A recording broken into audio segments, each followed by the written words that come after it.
Mahama beba. Yeah, JM beba.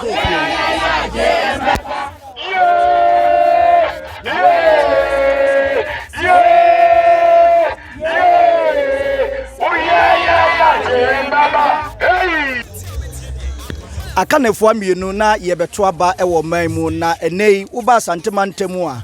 Action People's Party amanyuku no kyerɛ nyade a wɔnom ekobie ntino enei wɔm de wɔm tumi nyina ekotai NDC amanyuku no achi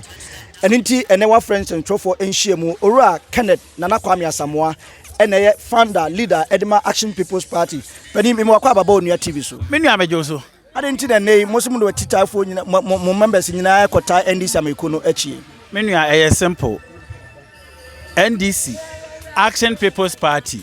ohwe wo mu ideas ekuta wo mu na ohwe ye dia the same thing, there is no doubt about that. Ya tenase ye hunu MPP fo wo mu nwuma ombedi wo Ghana ene ye previous NDC administration nwuma ene ye ombedi wo Ghana enti ye de to nsanie ni a yetimi say NDC is far better than NPP, so there is no way say Action People's Party ye de ntuma be kwa akobo MPP ano, no, it will never work. Enti gina he nyina pa kire say NDC John Mahama enam adwea wo Ghana ho na niam a opeso ye de bo Ghana, especially mofraba ne mrantie enti enu na Action People's Party ya adwe say ye ne wo mu ebekọ ensakrom ne adidi nsakrom na ye da bia ye kasa wo mu tie na wo mu so tie ye ne na nipa de wo ne obi tu anamawa eni nipa a wo ne tu anamawa wo kasa wo tie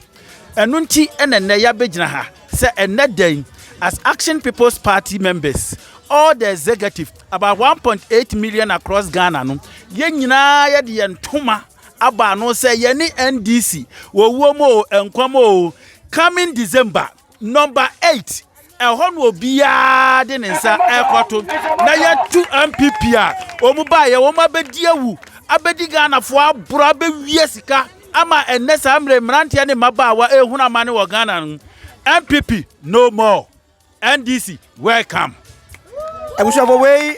Action People's Party and the dames and chofo nshemu afro asantemantem a watch say ochina echi aba ye kwakotui won machitafo nyina omudo mutumi omukokromoti ekoto aba e de ama kanema mpani John Mahama na ntwibu asiakon onua TV Kumasi. Everything